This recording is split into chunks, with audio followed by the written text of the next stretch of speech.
riu ini biasa tumbuh di hutan dan di tebing seperti ini nih. Daunnya juga berbeda, seperti ini. Panas bu, sorry. Kurang dia matang geus teu kuat nu ya. Curik.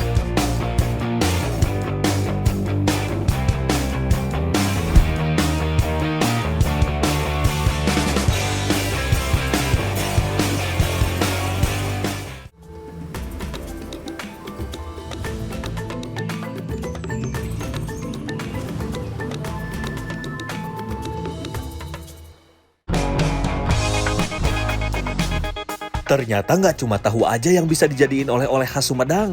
Kebetulan nih, Abdi lagi di daerah penghasil oncom di Desa Pasir Reungit, Kecamatan Paseh, Kabupaten Sumedang.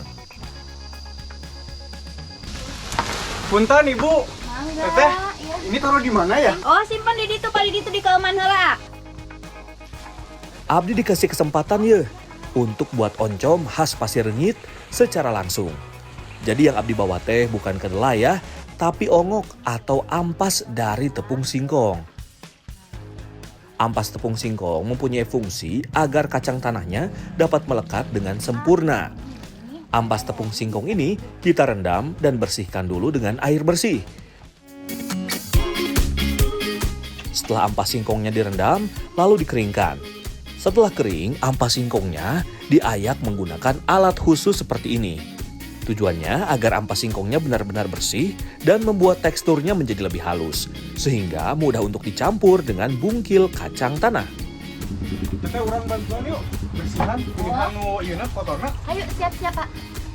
Oncom Pasir Reungit berbeda dengan oncom pada umumnya, yang terbuat dari bungkil dan kacang kedelai. Nah, kalau oncom Pasir Reungit teh terbuat dari kacang tanah. Anak negeri, ini adalah salah satu proses pemisahan antara kulit dengan kacangnya agar bersih ketika nanti dibuat menjadi oncom. Jadi teh orang lanjutkan. Ayo, A. Setelah kotorannya dan sisa kulit kacangnya sudah bersih, bungkil ini teh langsung direndam selama kurang lebih 6 jam sampai warna bungkilnya menjadi lebih putih. Kalau sudah direndam, baru bisa dicampurkan dengan ampas singkong yang sudah diayak tadi. Proses pencampuran ini merupakan tahapan yang paling penting dalam pembuatan oncom anak negeri. Semua teh harus dihitung dan takarannya jangan asal, agar hasil oncomnya mempunyai kualitas yang baik. Nah, lanjutnya kumaha itu? Langsung ya, berarti di depan. Oke.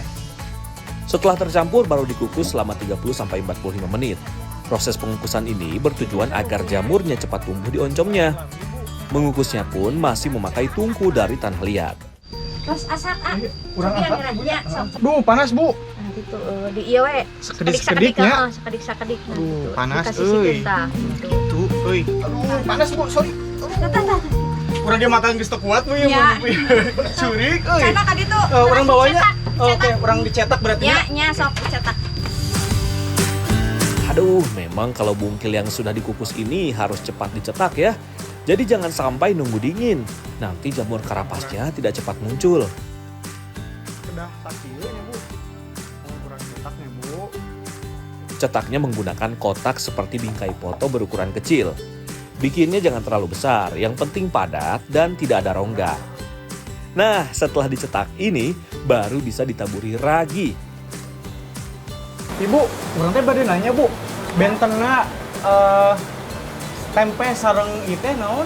Ragina, Betul ragina. bedana teh ragi oncom mah tinu ampas tahu. Ampas tahu nuhun. Pami ragi tempe mah beda deui. Oh gitu. Pantesan rasanya bedanya Bu. Beda. Gitu.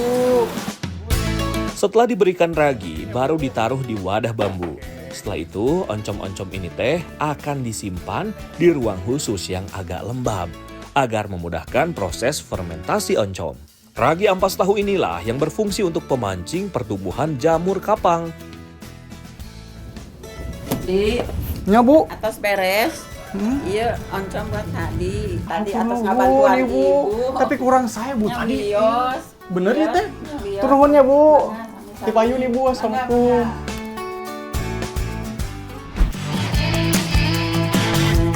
Kebetulan nih, habis bikin oncom tadi, Abdi langsung dikasih oncom Pasir Reungit sama emak. Kira-kira dimasak apa ya? Teh, Yuk, tadi oncomnya. Aduh, mantap bisa. Orang masak yuk. Ayo, anu di mana teh? Ada teh? Pasir Rengit Aduh, tadi. oh, ini anu tadi. Satu, dua, orang masak. Aku mahal sih. Enaknya di pepes. Pepes sing lada. Tah. Sedap pokoknya. Nya. Sok kurang masak. Siap.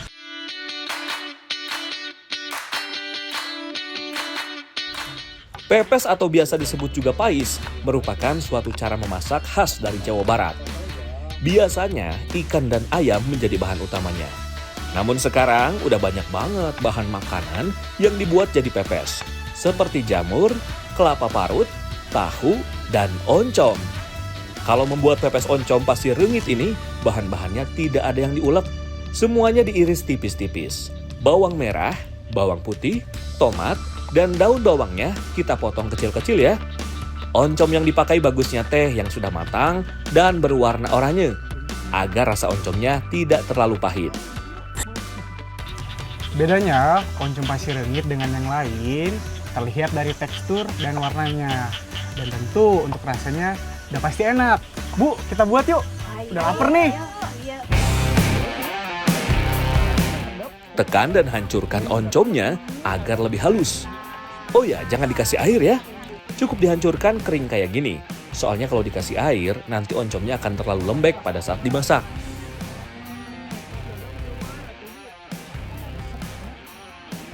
Setelah semua bahannya siap, langsung kita campurkan semua bahannya. Dari jamur, lenca, daun kemangi sampai bawang merah dan bawang putih. Aduk semua dengan oncomnya sehingga tercampur semua. Kalau semua sudah tercampur, baru deh kita bungkus dengan daun pisang.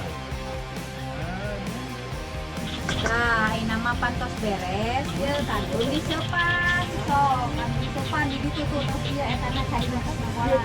Ayo, sok, sangatnya sok. Mengukusnya nggak perlu lama ya, cukup 10-15 menit. Kalau daun pisangnya sudah berubah warna kayak gini, tandanya pepes oncom Pasir Rengitnya sudah matang.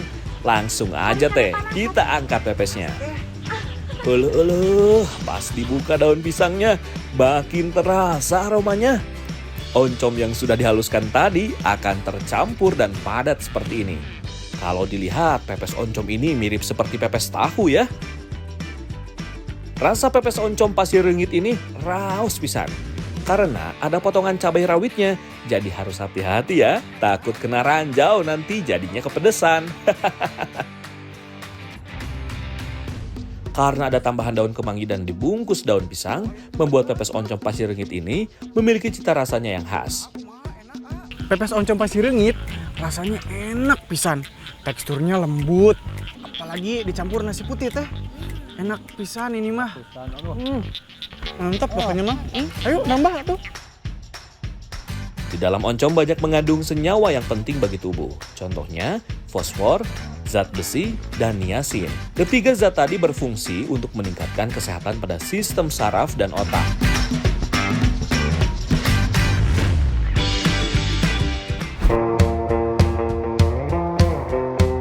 Indonesia terkenal dengan keanekaragaman hayati.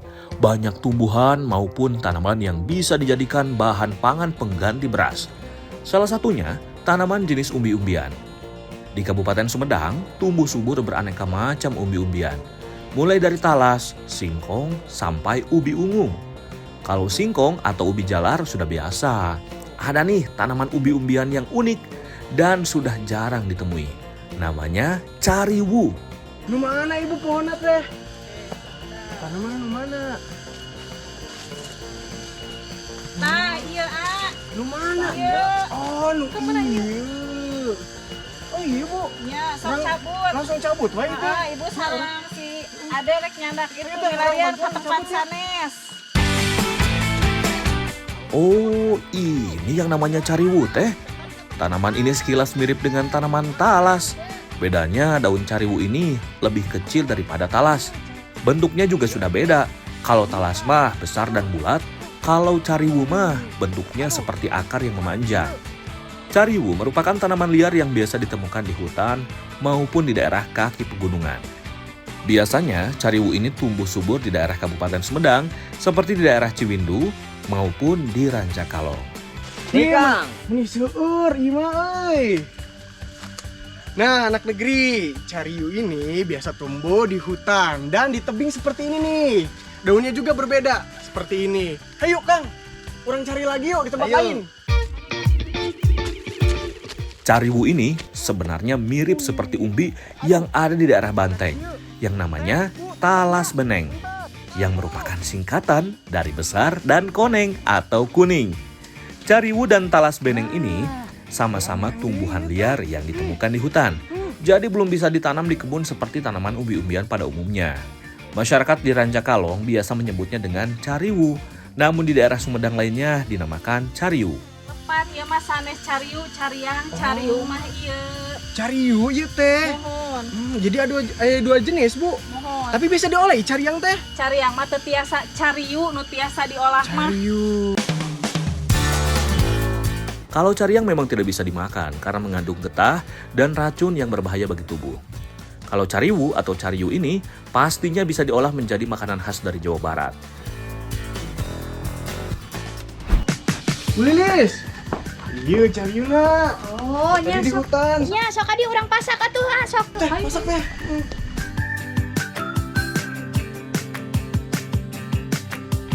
Cariwu ini bisa dimasak menjadi beraneka macam masakan khas Sunda. Kalau di Rancakalong mah, cariwu ini biasa dijadikan sayur lodeh. Tah, iya nya. Gitu. Mm, Bersih. mm. Sayur lodeh yang berbahan baku tangkil, tempe, tahu, dan labu sayur ini ternyata bisa ditambah dengan cariwu juga loh. Sama seperti membuat sayur lodeh pada umumnya, kita memerlukan yang namanya santan kelapa. Santan yang digunakan cukup banyak ya, jadi marut kelapanya harus banyak juga. Ayo Ibu Lilis, semangat marutnya. Bu, barunya udah Semangat atuh. Kalau Abdi bagian mengurus cariwunya, cariwu yang baru kita ambil di hutan tadi, kita kupas bagian kulit luarnya. Karena cariwu ini memanjang, jadi agak sulit mengupasnya. Harus dipotong kecil dulu, baru bisa dikupas. Sama seperti talas, cariwu memiliki getah pada saat sudah dikupas. Getah ini kalau kena kulit bisa gatal. Tapi tenang, saudara-saudara, Abdi punya solusinya. Nah anak negeri, karena si cariu ini banyak getahnya, jadi kita harus rendam pakai air garam. Bener Bu? Kita lanjutin ya masaknya. Kalau sudah direndam, baru deh bisa diolah dan dimasak menjadi sayur lodeh. Untuk membuat sayur lodeh ini tidak hanya ada cariwu saja. Ada bahan-bahan pelengkap yang lain seperti tempe, tomat, labu sayur, kacang panjang, dan ada juga jagung manis. Semua bahan-bahan tadi kita potong-potong kecil. Untuk bumbunya mah tidak ada yang diulek ya. Bawang merah, bawang putih, dan cabai hijaunya diiris tipis-tipis. Jadi ini pasak ke sana tuh langsung. Siap Ibu, orang masak. Iya teh, orang masak teh. Bu, semuanya. Sok.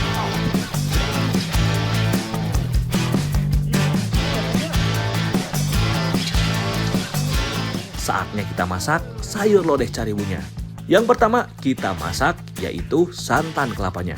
Tempe Untuk sayur lodeh, semua sayurannya harus dimasukkan secara bersama-sama. Jadi nggak ada yang misah atau dimasukkan terakhir ya. Potongan tempe dan sayuran seperti jagung, labu sayur, kacang panjang, dan cariwunya dimasukkan secara bersama-sama. atung hilap. Selanjutnya, dimasukkan potongan bawang merah, bawang putih, dan cabai hijau. Setelah dimasukkan semua, masak hingga kuah santannya menjadi berkurang. Nah, uniknya nih, kalau memasak sayur lodeh cariwu ini, santannya dimasukkan 2 kali. Untuk pertama, santan yang lebih kental. Nah, kalau yang terakhir, kita masukkan santan yang agak encer. Tujuannya agar santannya tidak mudah pecah dan rasanya menjadi lebih gurih. Jangan lupa tuh, tambahkan gula merah, gula, dan garam agar sayur lodeh cariwunya semakin raos pisan. Setelah semua sayurannya menjadi empuk, tandanya sayur lodeh cariwunya sudah matang. Sayurnya menggoda pisannya.